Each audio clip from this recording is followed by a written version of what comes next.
party people. Welcome once again to the Party of One podcast, the actual play RPG podcast where the gaming table is always set for two. I'm your host as always, Jeff Stormer. This week on the show, I'm joined by AJ Ray for a game of Friendly Neighborhood Superhero.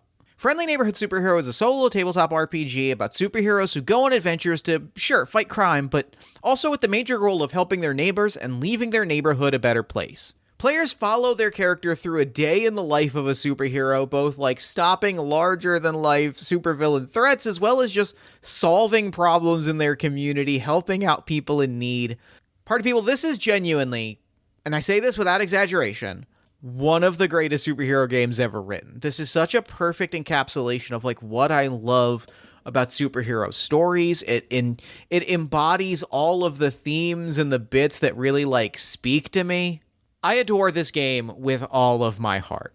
You can find more information about Friendly Neighborhood Superhero at catscratcher.itch.io, or you can check the show notes for more information.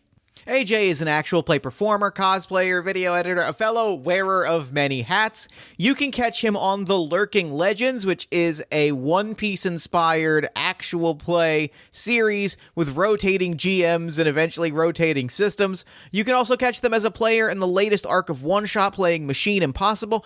You can find links to everything that AJ is working on in the show notes.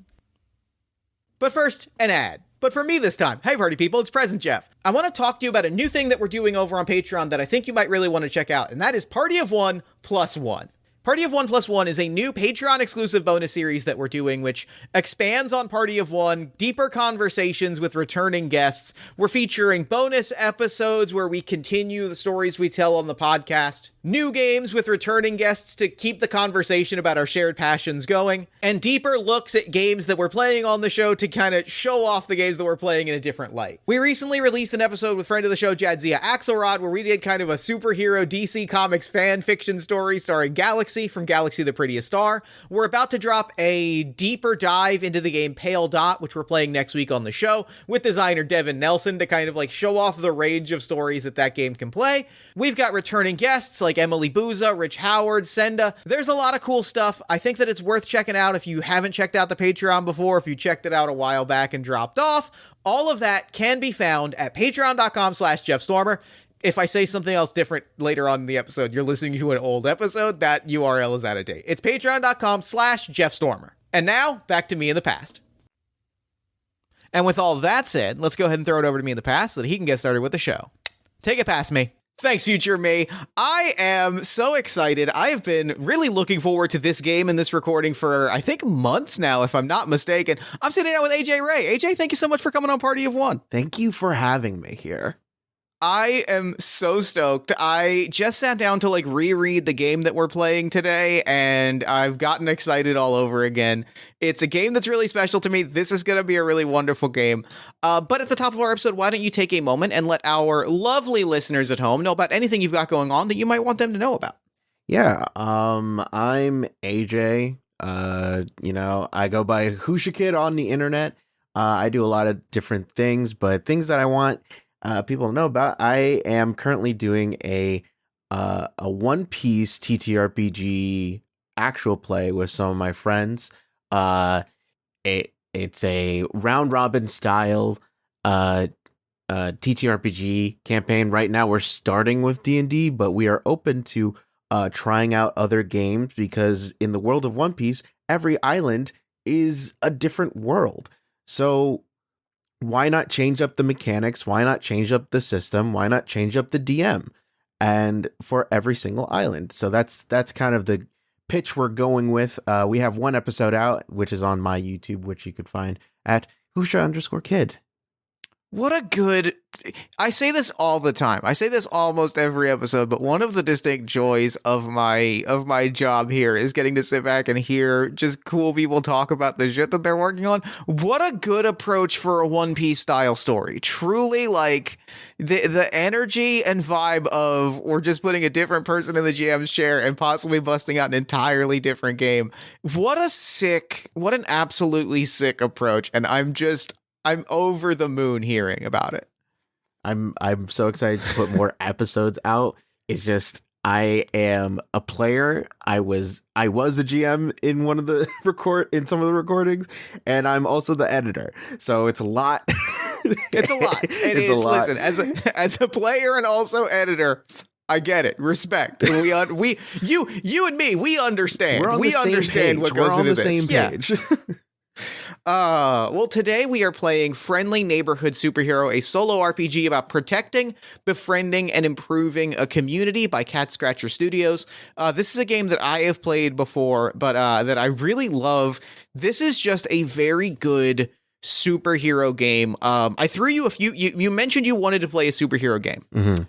I threw you a few options, and I want to ask you a two-part question. Okay. What is it about superhero stories that really excite you, and what is it about this game that you were excited to dig into? My big thing about superhero stories, especially like superhero TTRPGs that I feel like doesn't get really highlighted. I love superheroes that are very much into saving people and helping people and connecting with people. Like you have those Superman comics that like yes, Superman is this superhuman alien that can punch out the sun, but also he's just a friendly guy who can fly up to someone who is is struggling and have a full conversation with them with uh and just bringing them off the edge of doing something that they will regret.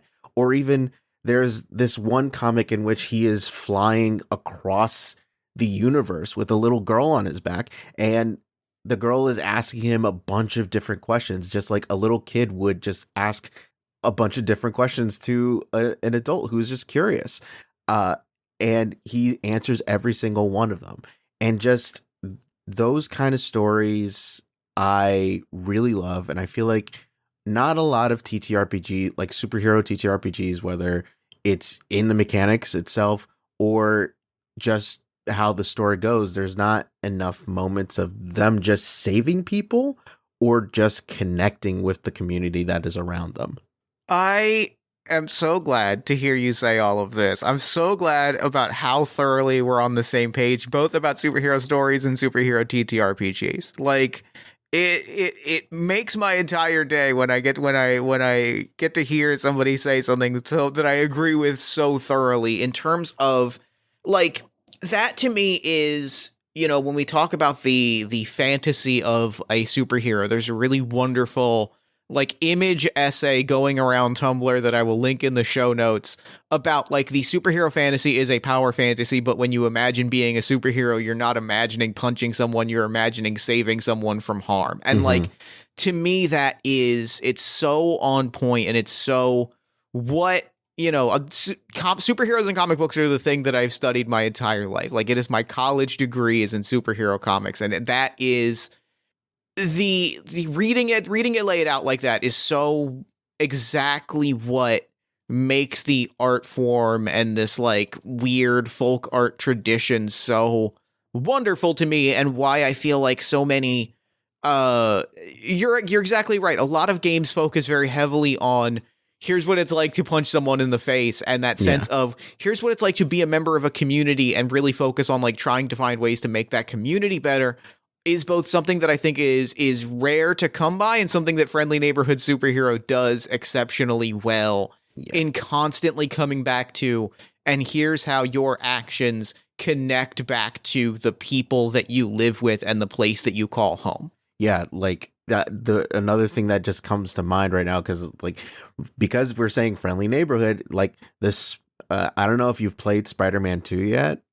My favorite video game of all time is Spider-Man 2, Okay. but specifically the PlayStation 2 Spider-Man 2, the tie-in to the movie.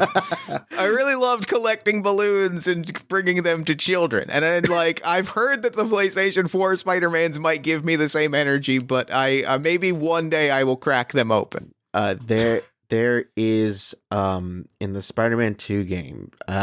This is not really a spoiler because it's a side mission. It doesn't like spoil anything for the game, but there's a point in which you can do like these side missions. You have like a handy dandy app that one of the characters made for you, and like people can request help from Spider-Man, either Peter or Miles Morales.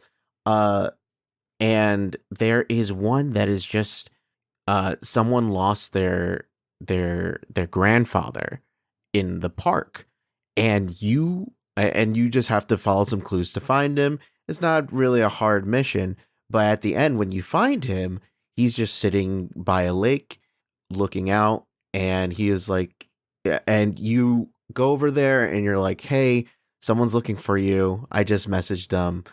Mind if I sit here with you and wait? And I'll wait with you. And he just goes on a whole rant about being in love with his late wife and how they met and everything. And I was like, I'm going to cry. I'm going to cry. I'm gonna cry hearing you talk about that right now. Like, holy, I love superheroes is the thing. I fucking love superhero stories. They make me so happy. It's so good. Well, and on that note, why don't we tell a superhero story of our own? Mm-hmm. So, like I said, this is Friendly Neighborhood Superhero. We are creating a superhero in a community. We are going to start by making a hero, making a community, and then play through one day or a few days in the life of this hero. So to begin, let me ask you, what is the superhero vibe that you want to explore through a character today? Like we start out by creating a superhero identity, a name, a power, a gimmick, a secret identity. Do you have a vibe, a hero, a pastiche, a power set? What's the thing that you want to lean into with this? What's the starting point of our character? All right. So one of my favorite powers and favorite heroes is Static Shock. I love Static Shock. Static so much.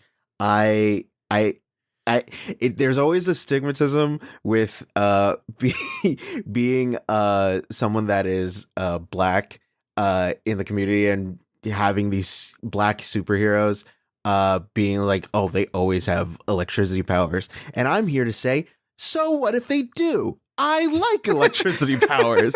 So what? They're cool. And if I get made fun of, I don't care. Electricity powers are cool and I love them. Electricity powers are cool is the thing. Like, the visuals are cool. Static powering up a sewer lid and flying around on that is the sickest thing in the world.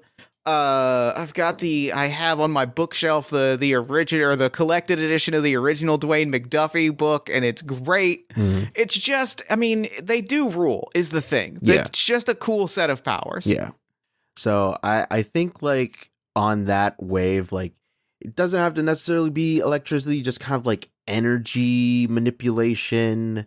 Yeah, that's the vibe Love for that. powers. Secret identity or no? And I think this flushes out a lot of the notions of the character. I think secret identity. I do think secret identity. I think this. What will I go by? I think they will go by Flux. Flux. That is their hero name.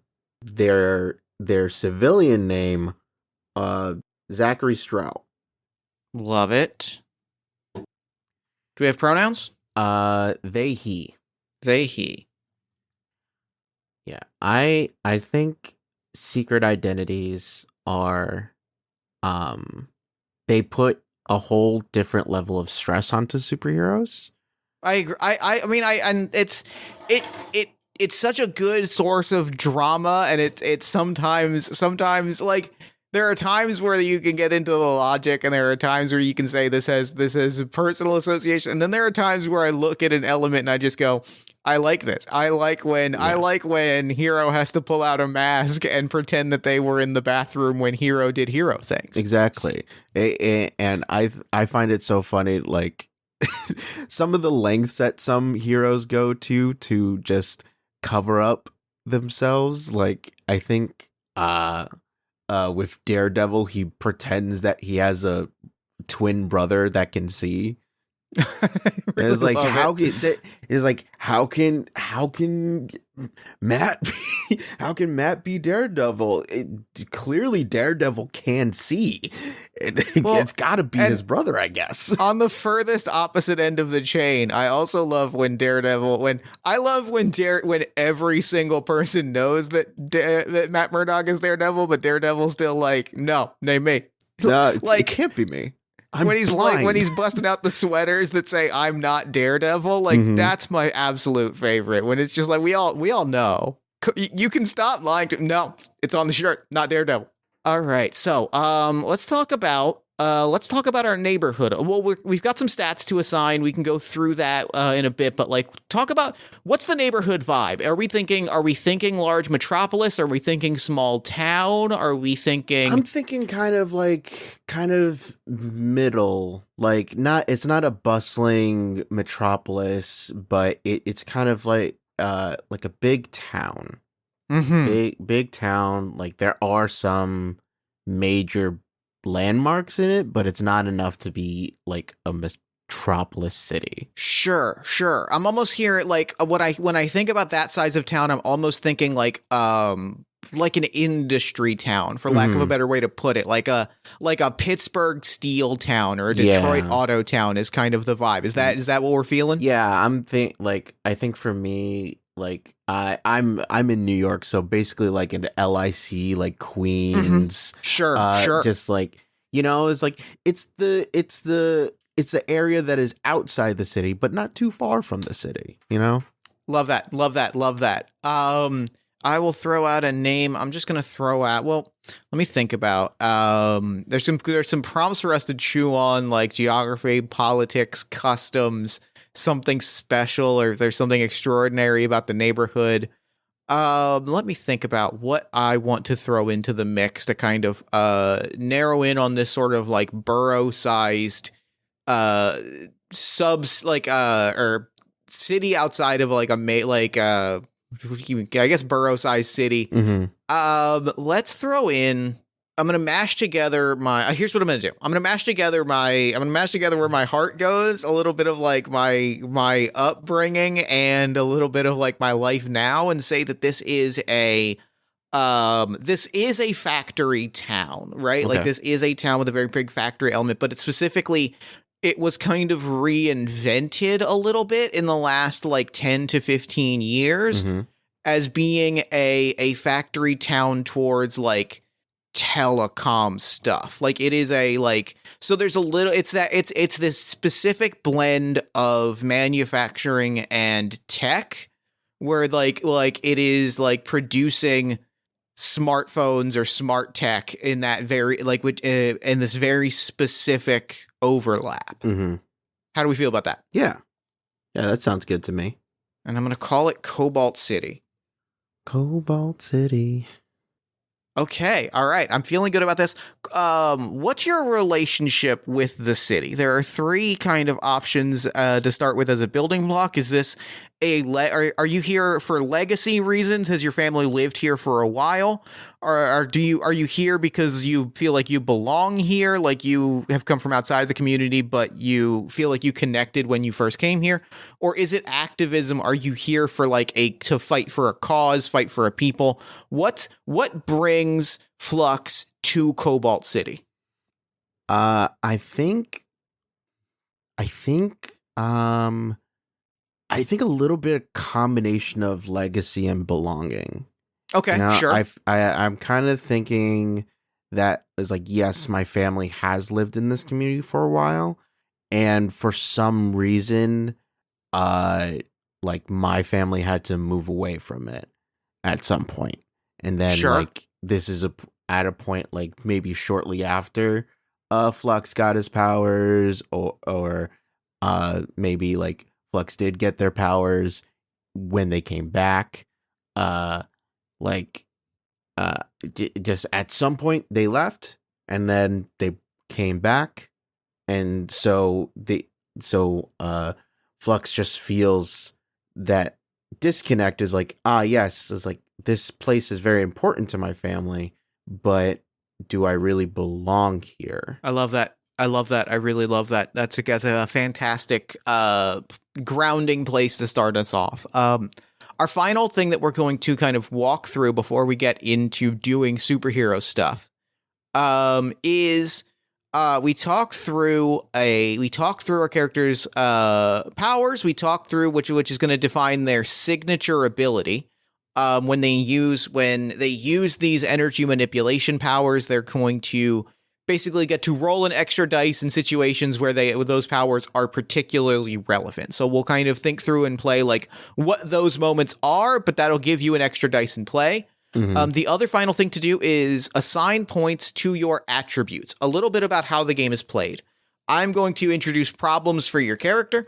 You are going to use your attributes to try and solve those problems, and you are going to roll a number of 6-sided dice equal to the rank you have in an attribute. Gotcha. Your 4 attributes are power, which are physical strength and endurance, skill, which is your mastery over your abilities, control of your body, and execution of plans, mind, your ability to assess a situation and plan your way out, and heart, which is your ability to empathize with other people, read a room, and figure out people's motivations. Mhm. All of your attributes start at 1 point, and you have 3 points Oh, up to 5.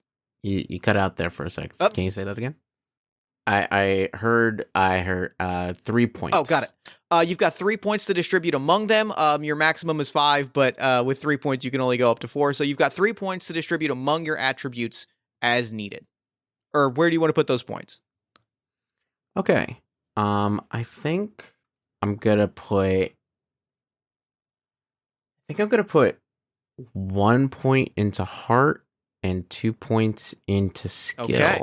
So that means when you roll skill, you're going to roll 3 dice. When you roll heart, you're going to roll 2 dice. And when you roll mind or power, you'll roll 1d6. A success is anytime, most of the time, a success will be anytime you roll a 5 or 6. If it's an opposed roll, if there is someone actively opposing you or has a quality that resists your attribute, we'll talk about what that means when it comes up in play. Then you'll want to roll 6s. That's the short version of it. Mhm. And the big goal is always to get successes, which give you progress points. And then when you feel like you're ready to solve a problem, you'll roll a number of dice equal to your progress points to try and solve that problem to a permanent end. So Gotcha. with all of that, we are ready to kick off a day in the life of our hero. Ooh. Give me a d6 roll as I also roll a d6 to find out what our situation, where we start our situation. All right. Cool. We're starting off strong with my rolls. I got a 1. All right, great. Talk to me about Flux's hobby. What does Flux do as a hobby? Because you are enjoying your hobby when something occurs. I think Flux likes to do things outside, like if he stays inside too long, like, too much energy. Sure, love that. Just kind of like sensing it around them and whatnot. So I think they would do something more outdoorsy. I think, you know what? They're just working on some hacky sack. They're trying to work on their hacky sack skills. All right. So you are enjoying it. You're playing hacky sack, and let me ask you this. This is an important question for my visual. Is this you playing hacky sack with powers or without? Like, what level of hacky sack playing are we watching right now? I think right now we're doing without just something that they can turn their brain off and not utilize any energy or anything like that. Just like it's like, all right, let me just do something that is not using my powers. Just let me just be in the world. All right.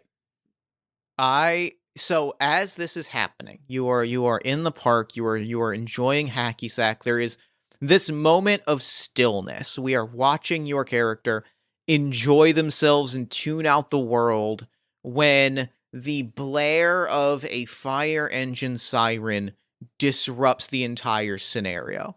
This moment is shattered with the screeching of sirens. You see a fire truck blaze down the street, and I'm trying to decide. So there is a random helping neighbors in need table, and the result that I rolled on it I have to think for a moment about like how to slot it into the world, which is great. The vibe is Uh, immediately immaculate. Um yeah. this is like a telecom tech computer factory town. This is a ostensibly one of several just like ordinary like processing plants or like assembly line Hmm. plants has exploded in fire. And you watch several fire trucks kind of blare down, but there are several smaller like explosions in the windows, which indicate that this is going to be a pretty disastrous fire. You are not sure if firefighters alone are going to be able to, if there are people inside, get people outside. Okay. Okay. It's time to suit All up. right. What is Obviously. I this is lit this is a thing that I love. That I It is a show that I have not watched beyond clips, and I take this as a personal failing whenever I remind myself of this fact. The clips of My Life with Superman that I've seen, the single greatest thing that they have done is give Superman a Hmm. magical girl sequence. Oh So yes, I have to I ask love you, it so much.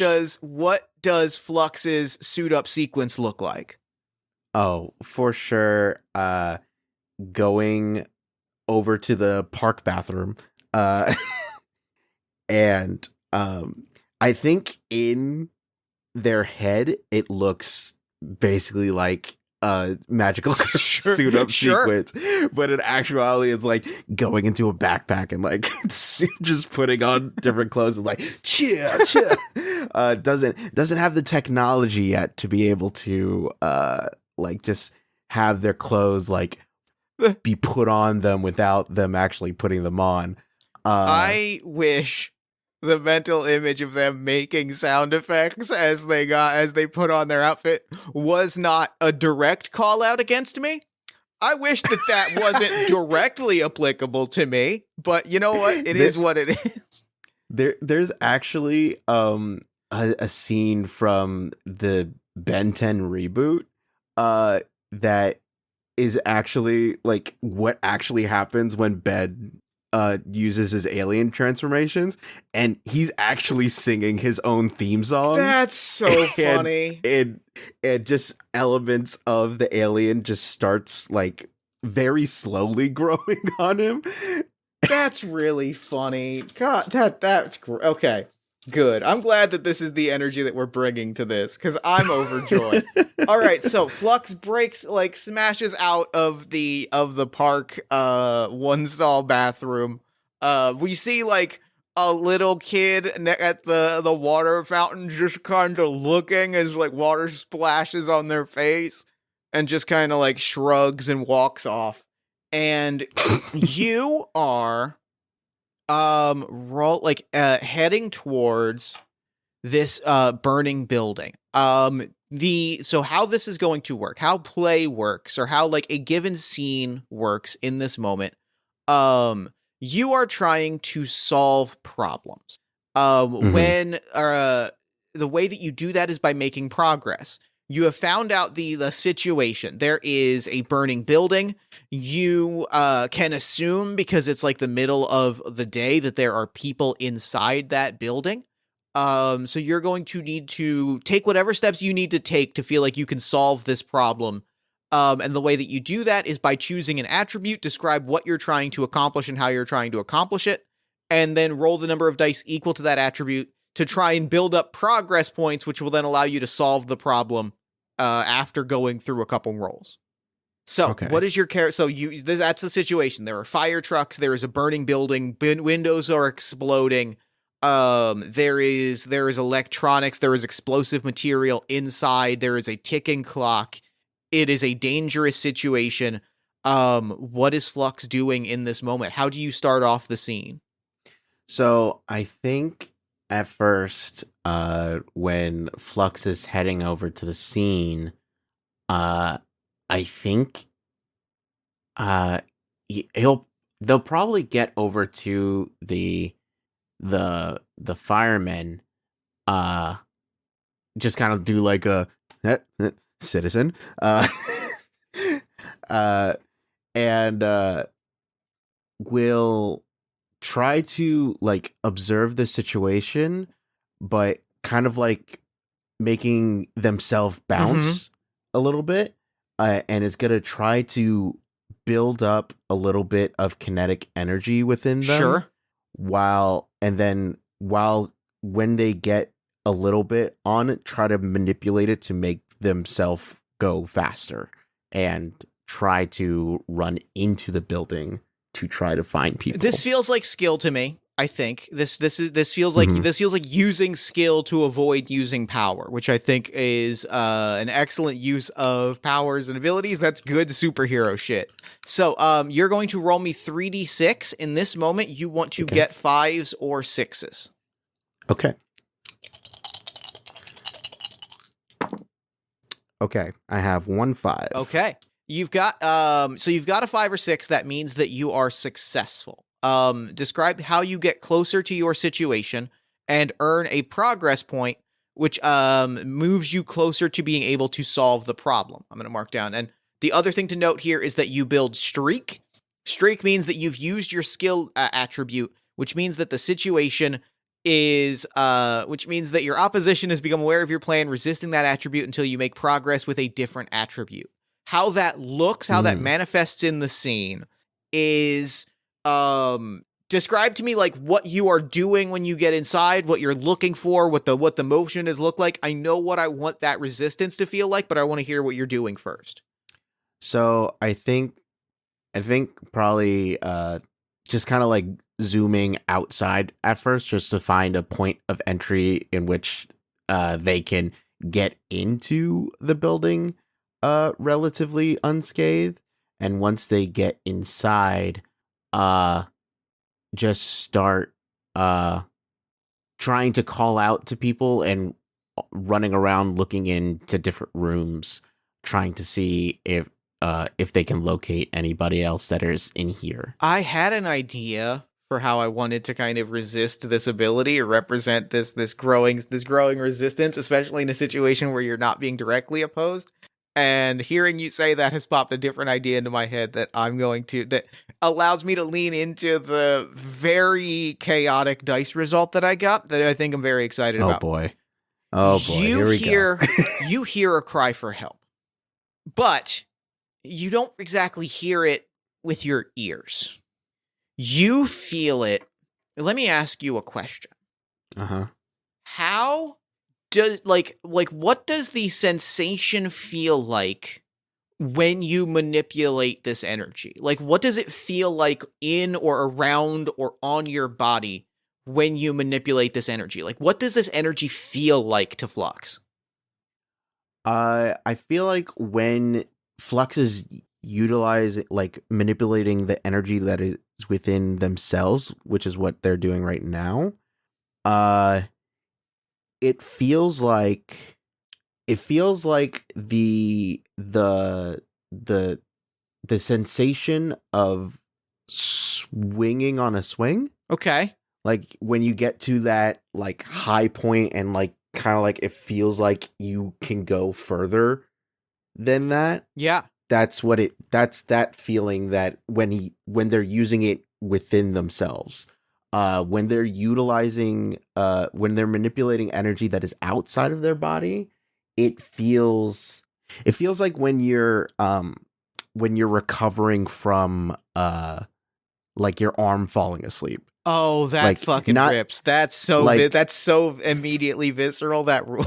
Yeah, not like when your arm is completely asleep that you're like, oh man, I can't feel my arm. It's like the moments that are like in between. Mm-hmm, yeah. Mm-hmm. Imagine, that feeling, this energy, like you're on a swing. Imagine someone is swinging directly opposite you. Like there's two swing sets directly parallel to one another, swinging in opposite directions, and you are going up just as someone is coming down. So you're catching that gust of wind, of force pushing against you. That is how you hear this cry for help. You look around, it does not seem like anyone else has heard this specific cry for help. It seems like there is a pulse in the very energy that you channel and control that is begging for someone to come help them out of this building. Okay. Do I have like a direction in which that feeling is coming from? That to me, I think you do. I think you can tell it's coming from inside. You can tell like the general direction. Like you can feel it's coming from I think you pass by it and it hits you on the right side and it almost knocks you off your feet. Like it's almost a palpable burst of force and you can feel that it's diluted, like it's through several layers of wall, like it's somewhere deep in the actual like factory floor part of the building. Okay. But you can get a general sense of it. You can make me a mind roll if you want to try and like channel it more specifically. I would also allow you to add your signature ability to this. Or if you just want to start punching through walls, whether through power or skill, I would also allow that. Yeah, I think I am. Yeah, I'll roll mind. What does it look like for adding my signature ability? You just add an extra D6 in like you describe how your ability comes into play and you add an extra D6 to the roll. Okay. All right. Yeah. So I think when Flux gets hit with that feeling and kind of like almost like does like a quick topple over because of the amount that it hit them with, will immediately start going in that direction and will try to. I feel like this is a new feeling for them. I think so.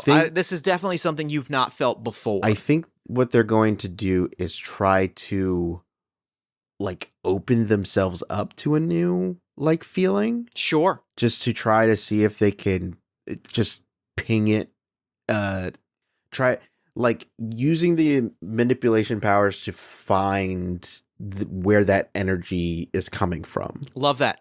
Give me 2d6. You want to get 5s or 6s here. Okay. That is just 1 6. All right, that is a 6. That is a success, which means streak is applied here. You've got now 2 progress points, which means you can roll 2d6 when it's time to solve the problem. Okay. You have no drawbacks, which is great. So right now you mentally send out a ping, which I think like almost imagine just like kind of shouting into a void and getting a response back, shouting into a cave and waiting for the echo to come back to you. It's an energy Marco Polo. Exactly. Like you're shouting out, it's coming back to you. You've got a bead on them. You've got a bead on whatever this presence is that's calling out to you. And I think that you are also hit with another one of these emotional bursts, and the emotion is confusion. It's almost as though like the very specific feeling you get when you get hit with another one of these bursts of wind, of energy, of sensation is like not just confusion, but like a very specific kind of confusion of like, imagine you are alone in a desperate situation and you cry out for help, but you cry out for help kind of knowing that there's no one that can hear you or respond. And then suddenly you hear someone yell back. So it's this mix of confusion, hope, and I didn't think there was anyone that could hear me, let alone was going to hear me. Yes. It is coming from the factory floor. It is coming from underneath the direct, like the actual factory floor. You've made your way inside. There are, big assembly arm cranes and automated facilities. But where you are sensing this is a floor below the factory floor. Okay. Are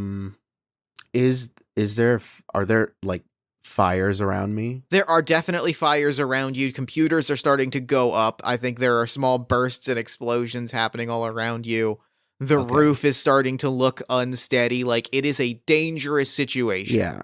I don't think they'll mind me just accelerating some damage. Sure. Sure. I think I'm going to try to since it's directly below me, just use some of the thermal energy Mm-hmm. to kind of melt the floor beneath me. That's sick. So I can make an opening. Give me skill plus signature ability. Roll me 4 dice, but because of streak, because of the sort of opposition here, the sort of Mhm.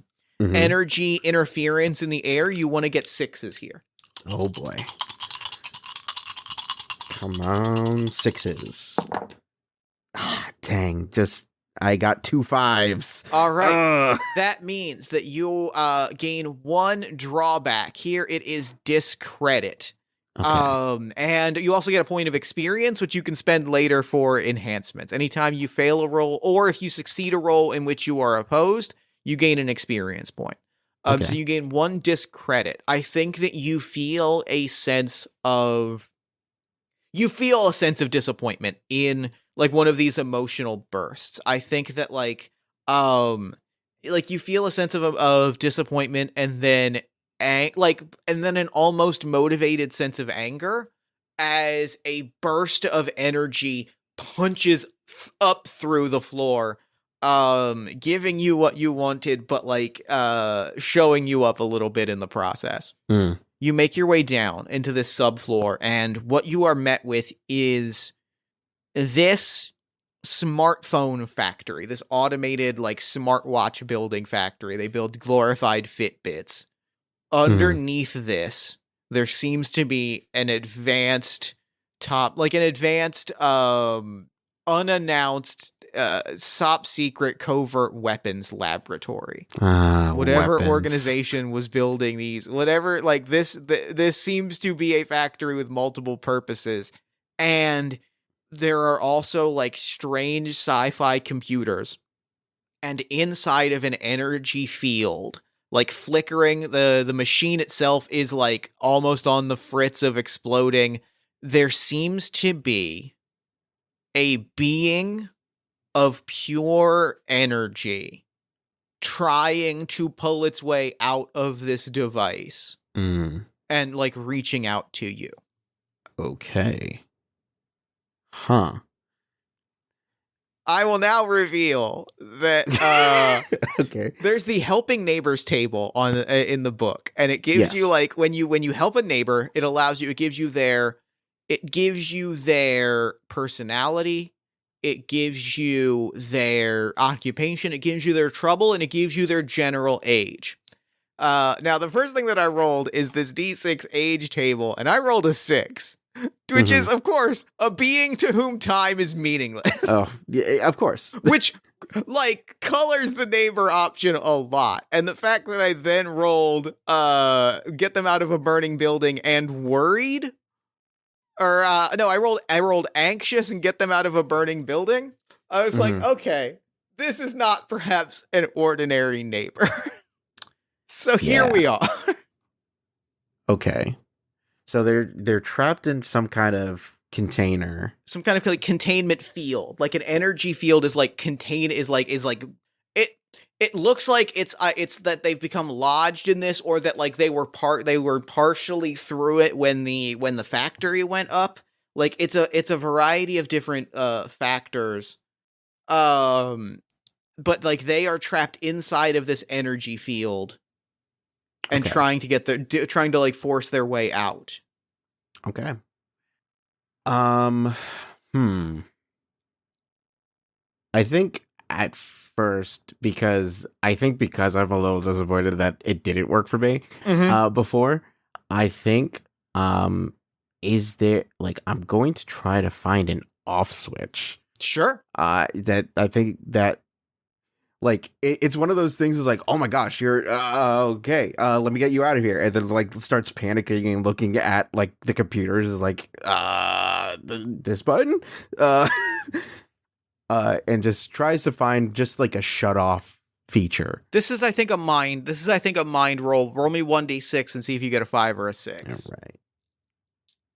And actually, it's not in the rules, but I think in this moment I'm gonna have you roll an extra d6 because this neighbor is like actively trying to help you.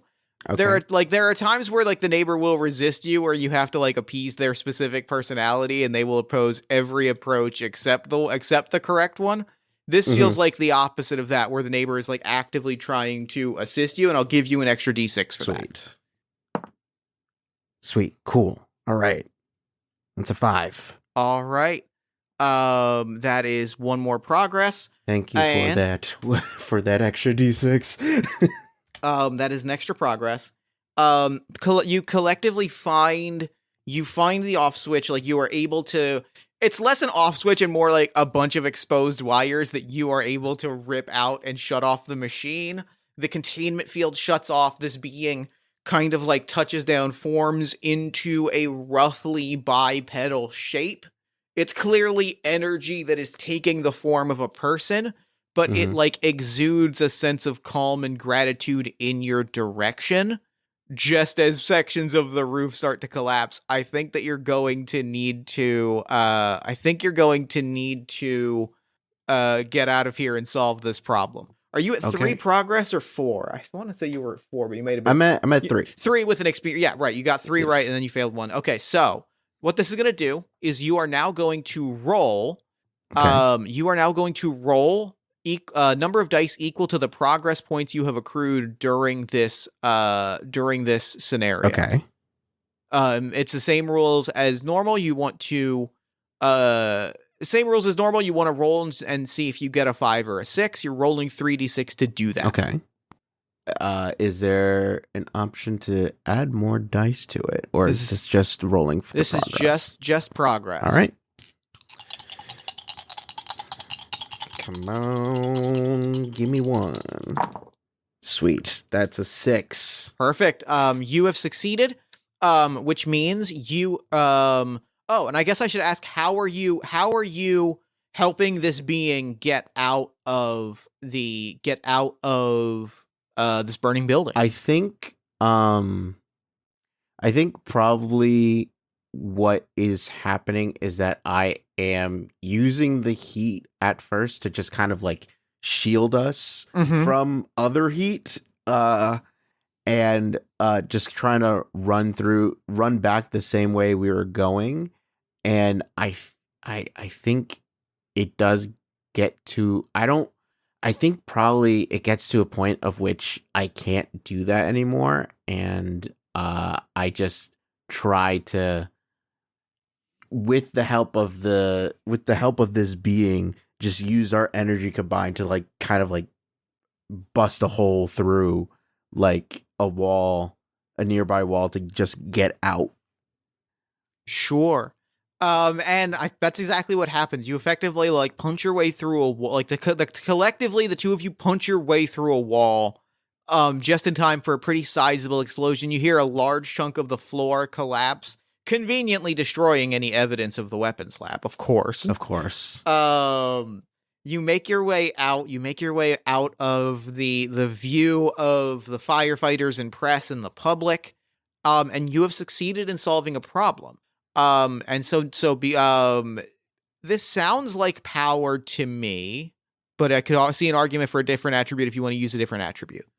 Which attribute do you think you used to get out of this? I think I use skill. You know, I think I'm still using like my powers. Cool. And just trying to like you like utilizing the powers between me and this energy being to just like burn or like create this hole. I love that. So, you gain an achievement of effectiveness. You have, let me read exactly what the game book says effectiveness represents within the community.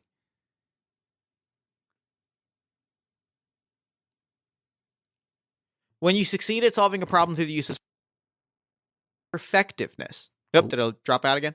Yeah. Just start at the top of when you achieve. When you succeed at solving a problem through the use of skill, people believe you are capable and know what you are doing, and they come to respect your effectiveness. So, I think like the in the eyes of, you know, the people that are running these rescue efforts, they see you zipping around. Like you are seen in and around that building, guiding your way through pretty effortlessly. And notably, in the eyes of whoever this being is, you are, even if your control over these powers are like developing, Questionable. you helped them Uh-huh. get out. Like you were the person that they needed in a moment where, like I said, they were screaming into the night, expecting Mhm. no one would hear them, and then someone responded. Like that in it of itself is pretty astounding.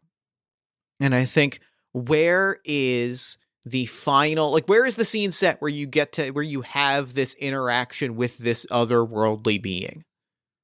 I think we probably want to get as far away from the scene because I don't think the people are ready to see a otherworldly And being right now. that, Uh, between that and the multiple black like Lincoln Town cars and pulling up to this, like the mhm. multiple all black cars pulling up to the scene, probably a good idea to Yeah, make yourself scarce, as multiple uh representatives in dark suits and earpieces are stepping out and starting to shuffle people along. It's probably a good idea to make yourself scarce. yeah. So I think we would I would probably start running towards um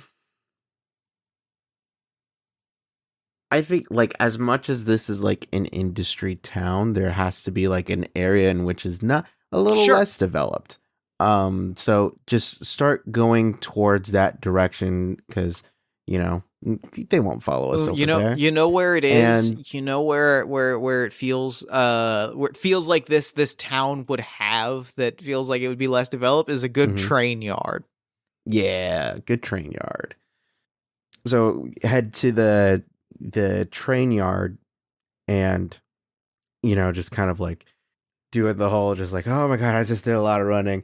I think it's probably like a little bit of a drawback of using that kinetic energy of just like it does wind Yeah. me.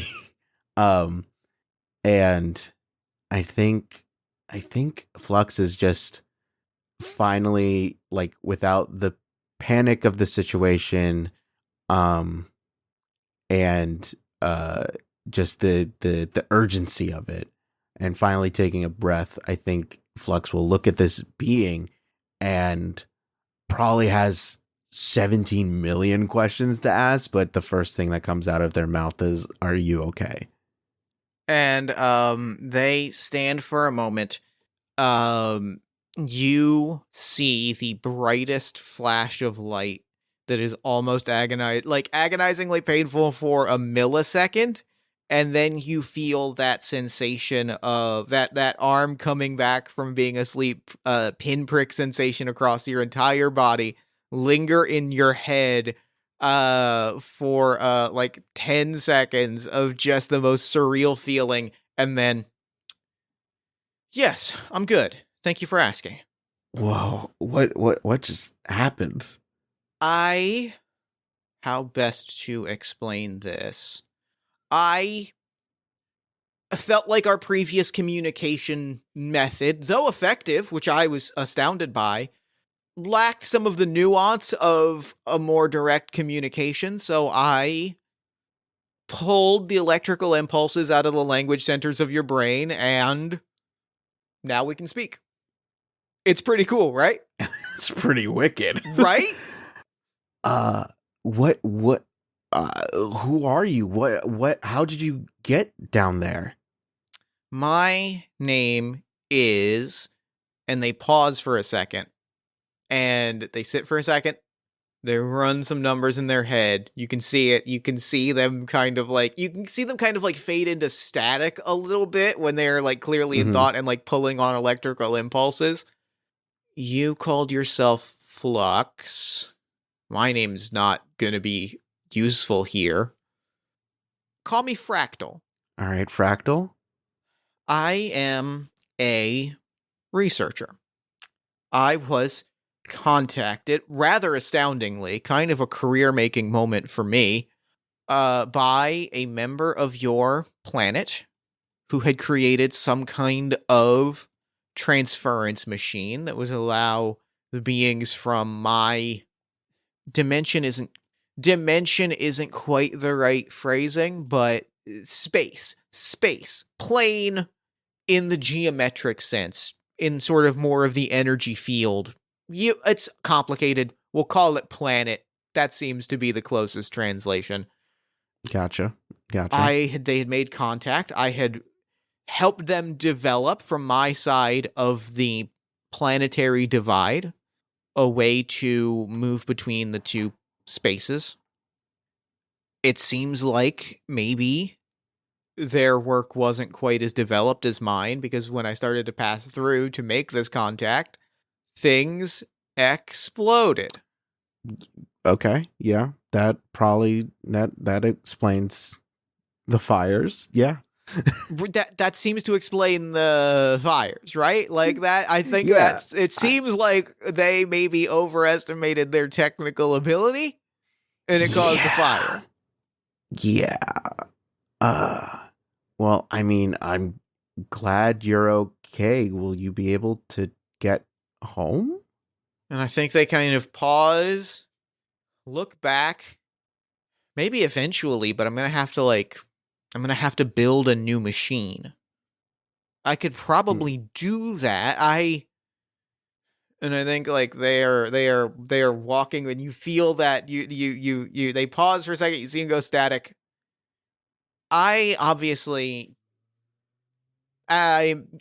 probably have understanding of alien meets other planetary culture, and which is to say, like, I don't know the ins and outs of what we're doing here. I assume that is a cultural touchstone that applies to both of our spaces. Is that correct?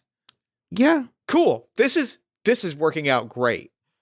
I get the vibe, having seen everything unfold since then, and existing in that agonizing half-plane space that I was in until you came and saved me. The people that were calling me in here are up to some shit, right? Oh, yeah, that was definitely a weapons facility. That's what I figured when I looked around. Again, new planet, new culture. You don't want to apply the same touchstones, but like an armory is an armory, and an armory is an armory. You can tell the vibe. Yeah, that's something I'm probably gonna have to loop back onto after this, but yeah, they're up to something, and I guess it's up to us to stop it if you're hanging around. I'll be around if you need me. I'm probably do you want to here? Hold on. And I think I think he steps back and like puts out his hands and magnetically lifts up a train car and then puts it down. Do you want to do some practice? Because it seems like we've got pretty similar skill sets. Yeah, how did you do that insane, like, heat burst up while you were in the state that you were in? Well, I mean, admittedly, and I think, is it cool if I pluck your brain a little bit? Okay, cool. And you feel the tingling across your brain. Right. Okay. So this breathing thing that you do. Yeah. You just kind of do it. You know what I mean? Like, you just it to you is not a skill that you developed. It is simply an act of you being alive. And so therefore you do it. There are times where you consciously think about it, but you kind of just do it. Yeah. That's me with lifts up a train car, puts it back down. That said, there are control techniques in the same way that there are breath control techniques that I think I can probably like show you a thing or two. I think that we could find ways to connect on this together. It's going to be weird because there are differences. Well, I mean, if there's any time to level up, it's now. It feels okay by me. I am going to cheat in this moment. This feels like cheating. Oh, in your favor, to be clear. Okay, yeah. This is a thing that would normally be Normally this would be a thing that requires more XP, but like I feel like I'm willing to just give you this because of this very strange die roll and the situation that just unfolded. Increase your signature ability by 1 level. Ooh. What that means is that when you use these abilities, you're now going to roll 2 extra dice instead of just 1. Okay. I think having a mentor specifically teach you to use your specific power set would allows for an exception to this rule this time. Yeah. That feels good. Okay, and with that, we now come back to the second half of our day. Let me roll some more dice. What are you doing after you spend some time training with Fractal? What do you do? What are you doing in the meantime? Give me a D6 roll to set up to set up where you are when you discover something. Let's go. That was a 4. You're hanging with a loved one. Talk to me about a loved one in Flux's life. All right. So I think Flux is probably at home now. Just hanging out with their little brother. Probably Zach's little brother is named Jay. And Jay is probably the most imaginative person that Zachary knows. And Zachary could get away with saying like some of the things that they have encountered as a superhero. And Jay would probably think it's just a story that is just made up and helping them like connect and stuff more. But I think right now, Zachary's probably babysitting essentially his little brother, and Jay is drawing some pictures on the on pieces of papers on the kitchen counter. And Zachary is probably just whipping up some food to eat. And I think the detail I would love to throw out here is like we are seeing Zachary spin up some food to eat. We are seeing Jay draw, and in the background in the kitchen there are just cabinets opening and like plates lying around as Fractal has hidden his natural form but is like just kind of hanging around, doesn't really have anywhere else to go. I think we get the briefest shot of like some random computer equipment in the basement of like slowly assembling some kind of like computer system in the basement, but also just kind of floating around and seeing if he can help you with any cooking or anything. Just trying to be helpful while he's a guest in your house. Yeah. And what happens is there is a news report about the fire. And the Danube Corporation's CEO, Charles Crenshaw, appears and like gives a statement about like what a tragedy this is. You know, we intend on rebuilding. We want Cobalt City to be, you know, a global epicenter for technology. We want the world to look to Cobalt City for, you know, we want the world to look at Cobalt City as the future. We are the vanguard of tomorrow, and we want the world to see this, and that means rebuilding our factories, investing in our people, and making the world a better place. And you are hearing all of this, and the second that he says the words, vanguard of the future, your brain lights up. And you hear whirring of machines downstairs, and you get, like, that same burst of wind. You feel a sense of terror and fascination coming from the basement. Just like looks up, just probably puts a dish of food in front of Jay and is like, "You good up here, bud?" Yeah, I'm good. Mind if I put on cartoons? Yeah, go All ahead. right, cartoons. And is just gonna slip away to the basement and Fractal, what's up? Pacing around the basement, he's like, that was that that that was him. That was him. The one that you connected to? That was him.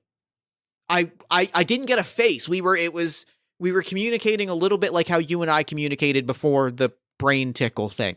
But that phrase pierced through even the energy veil. I could hear that phrase. I could feel that phrase in the vibrations of my energy signature. Vanguard of Tomorrow. That was him.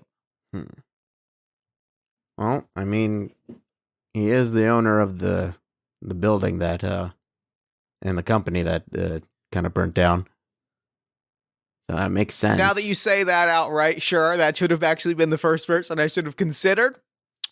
Chalk that up to being. It could have just been. It could have been a scientist that you could have communicated. There's a number of people that these kind of corporations are so big that it's like it could be a number of people that are in command, and like that person is just the head honcho. But it just works out that this guy is the head honcho and the one that you were contacting. Well, hey, you didn't need to come for me in this moment, but I do appreciate that you did. That's good. That's friendship. I'm learning that is friendship.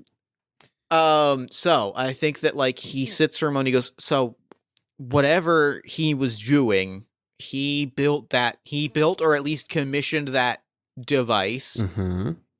If we want to know what the plan was or why he reached out to me, because I assume anything he told me about like a better world and First Contact was a lie, it's probably going to mean cornering him and confronting him. And if I do that, that's gonna be difficult with his stature and status. I mean, is it? He's in town. I mean, yeah. But it's more of just like, big corporation head, not the easiest person to just corner. And I think like pauses for a moment, fades away mostly, and then comes back in. What if I could tell you where he was gonna be tomorrow at 8 a.m.? Did you just hack into their calendar? Your machines are very secure by your own standards. But the second you start to look outside of that capacity for understanding, it's kind of an open door. Was that an evil thing to do? Should I not have done that? Is that a taboo here? Because, like, I mean, on our planet, it's kind of information is out. It's out. I didn't want. Is that? Am I in the wrong here? Well, I mean, I guess in our culture that would be a little bit frowned upon, but this guy did kind of trap you and mislead you, so it's warranted. Okay, I'll buy that. I accept that. We're learning. New planet, new culture. We're learning. Yeah, and I mean, anyone with a weapons facility is not necessarily on the up and up. So I think we're good. Okay, well then short answer, I can tell you where he's going to be tomorrow at 8 a.m. He has a meeting on his calendar. It is listed just with the word classified, which implies that perhaps the machine he was building with me wasn't his only pet project. And if we want to stop whatever he's doing next, it might be worth confronting him before that meeting. All right. Did it say where that meeting is going to be? It did. It said it was going to be in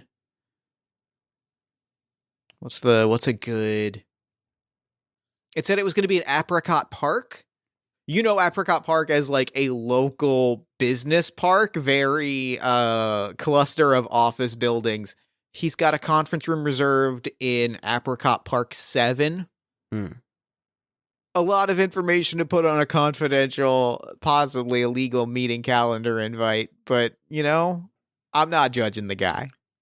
All right, I guess. What are we going to say to them when we just... And I think that's going to be our first role as we try to solve a crime. So here's how it works. You have 2 tasks to solve here. You have 2 problems to solve here.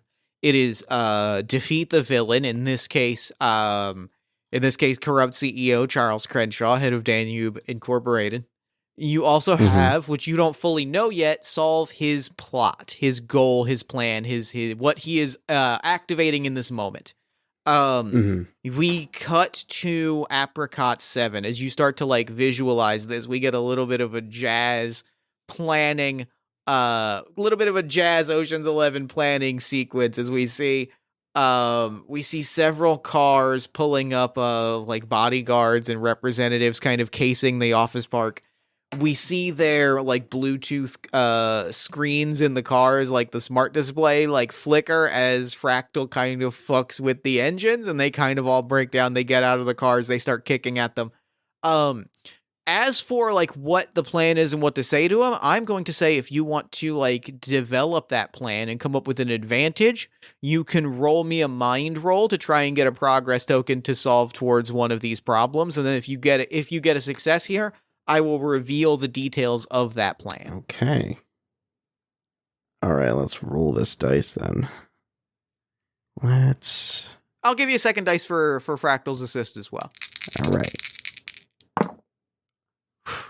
All right, cool. We got a 6 on that one. Great. That is doubly good because like as you are brainstorming this plan, I think that we see those cars' engines and lights flicker, and then we see them come back on. This is some pretty advanced tech. Mr. Crenshaw being an evil mastermind, one of the results on the fighting crime table, means that he opposes mind rolls, which means you need to roll a 6 to succeed at it. So you have rolled a 6 and accomplished it. Yeah. Great. Take a point of your progress resets, so you are at 1 progress. Your mind is marked with streak, so that is going to mean all mind rolls are resisted until you solve a problem. Okay. But you have like as you are surveying and like as Fractal is browsing easily accessible to Fractal information, he is meeting with like a recently ousted from her company, another CEO of like a robotics company who was recently ousted for insider trading and also terrorizing the reporter that reported on her insider trading with the robots that her company was developing. They are having an off-the-books meeting, presumably about how some of these robots can add value to Crenshaw's extracurricular initiatives. Yeah, that's not good. Not great. That's not good It's at all. not great. That is your problem, your method. That is one of the problems you have to solve is there is a presumed army of robots on the field, as well as an evil mastermind. So those are your 2 things to solve for as you collect progress points and solve problems. Okay. We are in and around this office park. We see a limo pull up. We watch a robot, like very iRobot 2004-esque robot come out and open a door, and the CEO, she steps out. She adjusts her suit and is walking. And he's like, there are several other robots like grabbing bags and suitcases. And they are all walking around her as she heads into this office. We see Crenshaw land by helicopter on a helipad because of course he does. Of course he does. And like they are inside of this building. What are you doing? Where are you? How are you addressing these 2 things? Okay. I think classic across the street on a rooftop, looking down onto the situation. So she's walking into this building that he's already in. Yes, he's walked in from the helipad. She is walking into the building. There are robots around. Hey, Fractal, are you able to like, you're like able to like jump into like different electronics and different technology, right? I have a trick or 2 up my sleeve. Sure. What are you thinking? I think some robots need to go on a little bit on the fritz. I can see what I can do. These seem pretty advanced, but point me in a direction and we'll see what happens. This is going to be a mind roll. I am going to allow you to add your signature ability here. So that is going to be 3 dice, and you need to get a 6. Okay. Throw in a 4th dice for Fractal as well. This is the two of you working pretty closely together. All right. So I need a 6 because there's a streak against me. All right. Yikes. That's no. I rolled 4 ones. Okay. All right, that gives you a miscalculation and a 2nd point of experience. What happens? What I'm gonna say here is, disables a few robots, but you watch this through one of the windows, disables a few robots, then all of the lights in the room that he's in go blue, and he just like freezes up, and you see through another window Crenshaw tap an earpiece, sit up like with a start, and like get the biggest smile, oh my god, I can't believe that this happened smile on his face. Oh no. And like almost run out of the room before Crystal Automata. Before Mrs. Automata walks in the room, like he like almost like barrels out, but then she walks in and he like very reluctantly takes a seat and begins the meeting. Okay. Cool. What do I do here? So is Fractal like trapped? Fractal is trapped in some kind of containment field that they have set up in this building as some kind of security measure. Oh. Didn't see that coming, but probably should have. Cool. Yeah, I think fully just gotta go in there.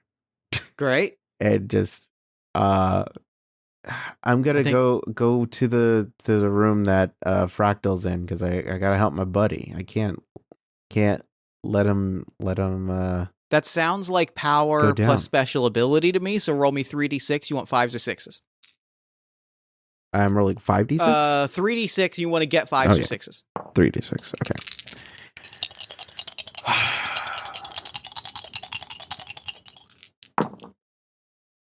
I got 1 5. All right. Man, these dice are not helping. I mean, me that's all you needed. You've got your you get your 2nd point of progress, and you burst your way through the wall. Fractal, it shuts down some of the like blue light energy. Fractal is like, wow, okay, that was the most agonizing pain I've experienced since the last time I got trapped in one of those things.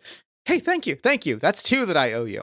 Yeah, but let's see what these guys are talking about. Bursting through the door are several automated robot security guards. They take aim at you, their fists turn down, guns come out. What are you doing? Okay. I think these gotta be like electrical, right? Scans the system. Yeah, there's some electricity in there. Okay. I think fully Flux is just going to like reach out to all of them and just kind of try to manipulate the electricity so that it doesn't flow the right way, and they like essentially fritz out. Give me skill plus signature ability. You want 5s or 6s? All right. Now we're talking 5d6s.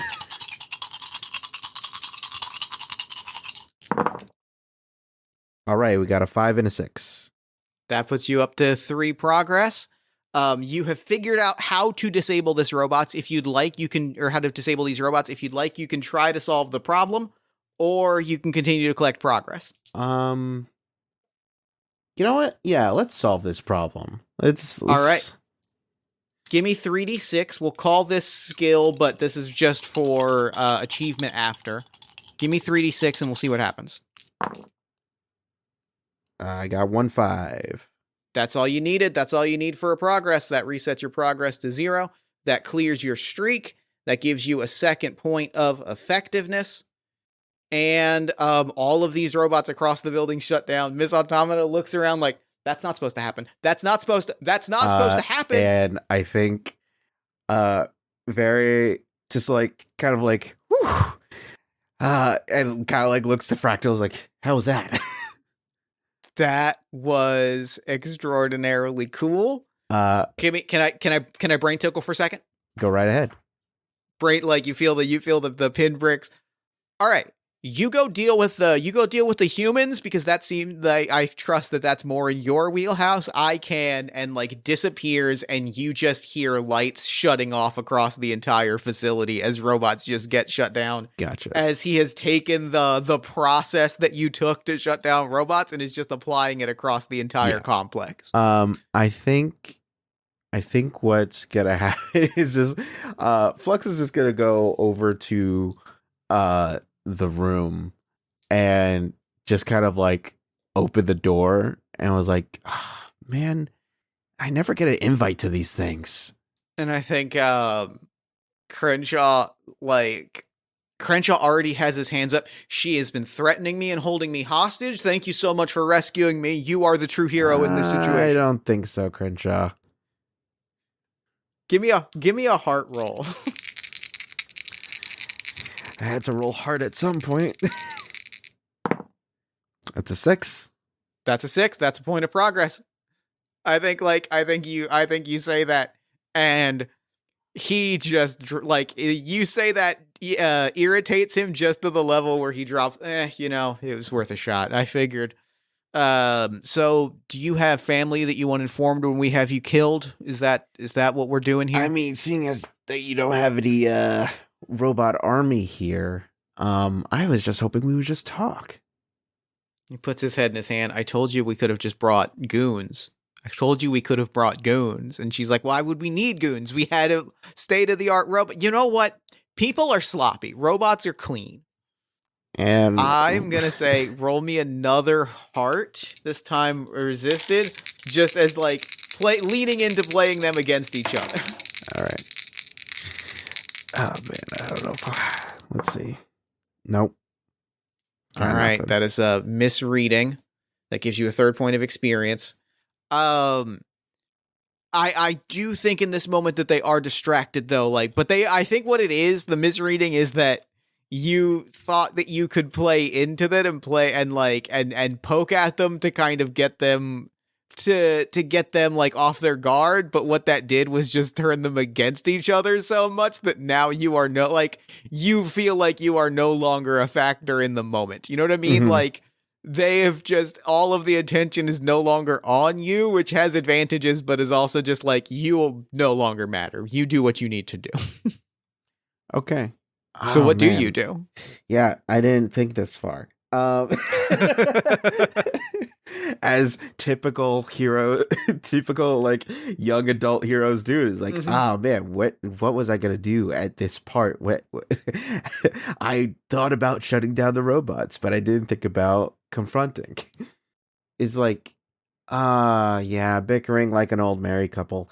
Look, what's the whole deal with the contacting different planes of existence, drawing energy from different planets? What are you planning here? This Vanguard of tomorrow? I'm going to say this is a mind roll. This is opposed because this is his specialty, but with all of the information you have, I'm going to count this as a special ability and say you roll 3 dice.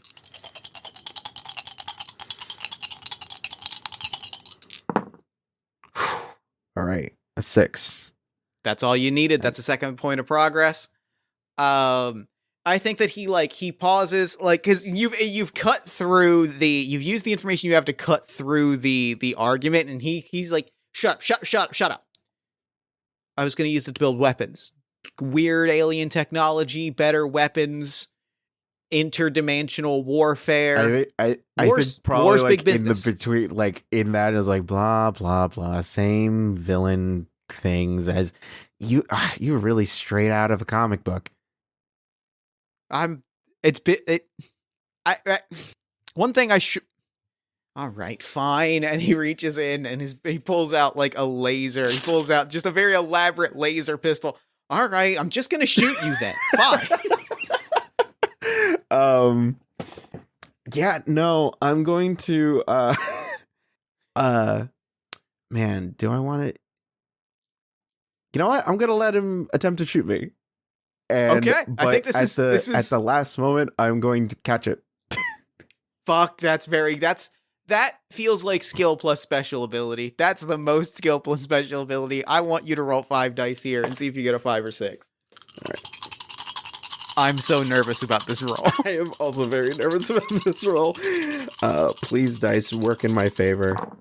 Oh God, thank God. That's a 6. That's 6. 3D. That is 3 points of progress. You catch the laser bolt. What do you do? Kind of want this. I was like, I'm gonna shoot you now, and then he shoots the laser, and kind of Flux is like, does like the whole face like, oh no, and like pretends to get hit. It's like, sometimes it's Occam's razor. Sometimes you just gotta shoot the motherfucker and be done with it. Yeah, that's not gonna work. And just like fully, just like is like holding like this pulsing energy in their hand. It's like Automata starts cackling laughing. She is having a ball. And Crenshaw just puts the pistol down, puts his head in his hands.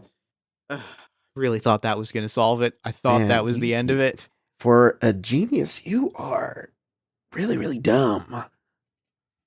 Okay, yeah. Why don't you roll me 3d6 and see if this solves the problem?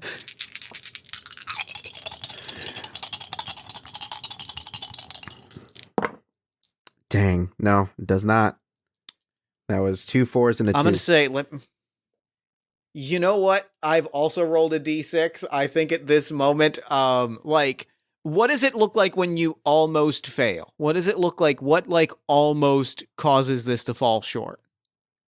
That is. I think I got something. I think you got something. Yeah. Yeah, like you're doing this. He's put his head in his hands, and the one non-robot bodyguard that's on the scene that has come up thing. behind you with that's Crenshaw's personal bodyguard has come up behind you with like a nightstick and is about to just smash you in the back of the head. When like you hear him just go like seize all and like fall over, and Fractal is standing behind you. I felt really bad about doing that. That seemed like it caused him a lot of pain, but like it seemed like hitting you in the back of the head with a stick was also going to cause you a lot of pain. So like I feel very conflicted now. That's the one that that's one.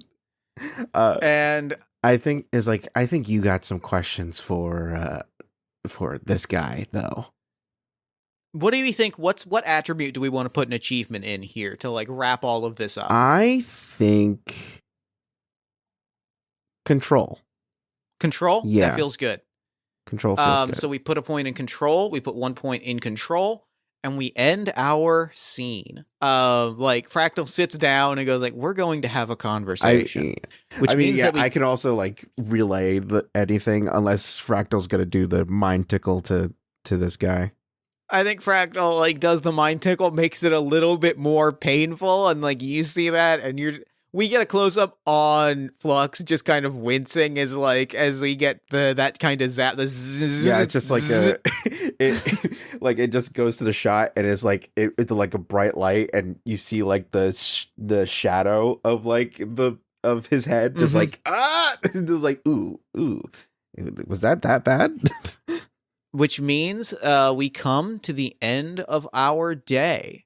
I am going to ask you for based on the 2 problems that we have presented, or the problems that we have presented today. Either the crime goal, the issue of the robots, or the neighbor trouble, which in this case means Fractal finding a place to live while he builds his computer to find a way home. You have the opportunity for you or the neighborhood of Cobalt City to create a solution permanently to this problem. What would you like to solve? I think we're solving uh the robot army situation. Mm-hmm. I think more of just like I say robot army, but I saying like not slowing the progress of this city to the point that it hurts, but Mm-hmm. like slowing down whatever plans that he had to Sure. like be like, we're gonna be put on the map, we're gonna be looked to in the future. Is like, we don't, the city doesn't That feels necessarily need that. that feels great. That feels fantastic. That's a perfect balance between like effectiveness and control of you shutting down things and like the city sort of putting brakes on this like runaway tech train a little Mhm. bit. We see this play out. What is the final thing that we see of Flux and Fractal like enjoying a moment of rest before the next day in the I life of a think superhero?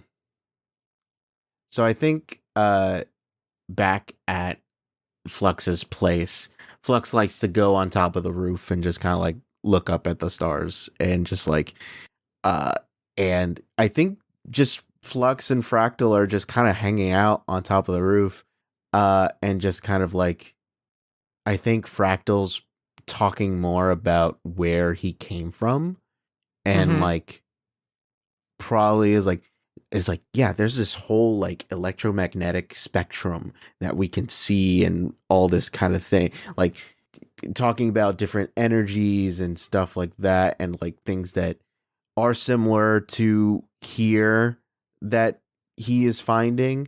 Mm-hmm. uh but I think at the very end, just to make it a little bit fun, uh Jay pops his head up to like call for Zach, and Mm-hmm. they're kind of like caught in like a little like freeze frame of like Zach is probably in like is still is like in his civilian clothes, but There's no hiding the fact their that that's a being of yeah, energy. their brother just sees this being of energy that Zach is talking to very just plainly. Uh and they kind of just freeze frame, and I think like Fractal just like disappears. Just kind of almost out of instinct. And and uh and just I think Jay just gets like starry eyed. I love that very much. And that is a day in the life, and that is a game of Friendly Neighborhood Superhero. This was fantastic. I had such a blast.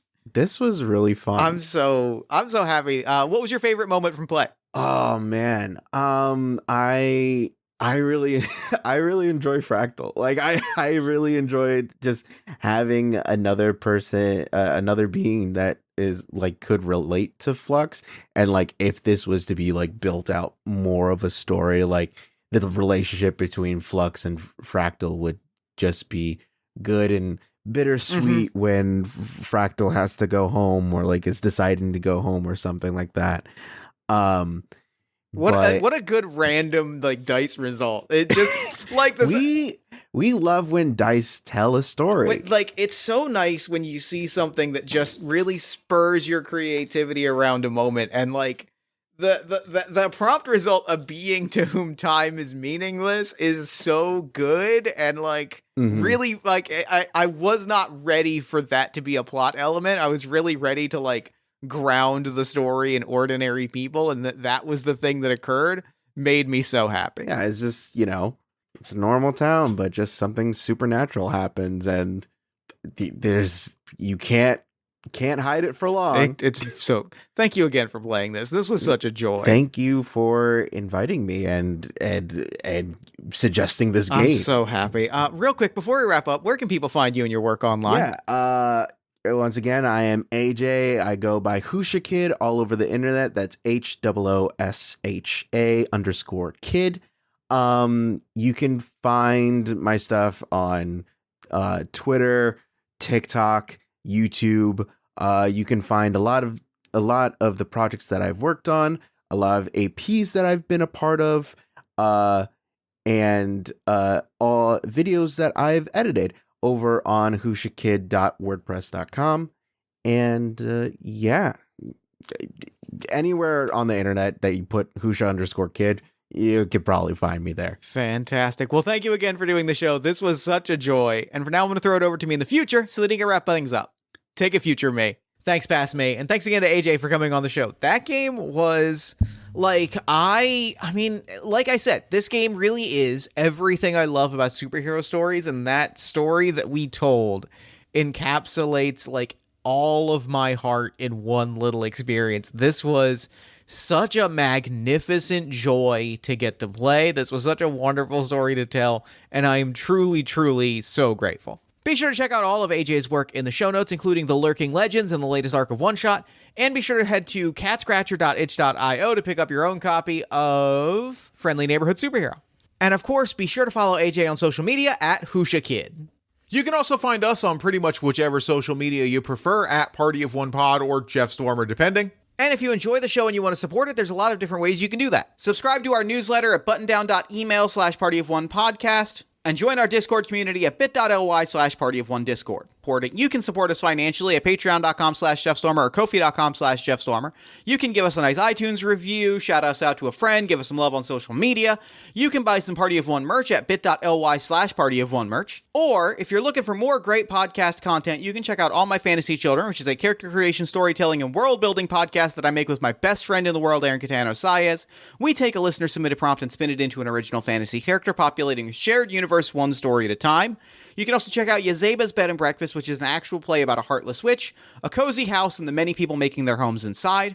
Both of those you can find wherever you get your podcasts. Party of One is, as always, produced and edited by Jeff Stormer and Jen Frank. Music for the show comes from the song Infinite Lives by Mega Ran featuring the D&D Sluggers, and the Party of One logo is by Evan Rowland. If you'd like to inquire about advertising rates, coming on the show as a guest, or about press coverage of the show, you can email me at partyofonepodcast@gmail.com. And unless I am mistaken, that is all we do here. So until next time, thank you so much for listening. Remember to fight the forces of fascism every single day. Remember that self-love and self-care are radical and defiant acts of resistance. And as always, party on, everybody.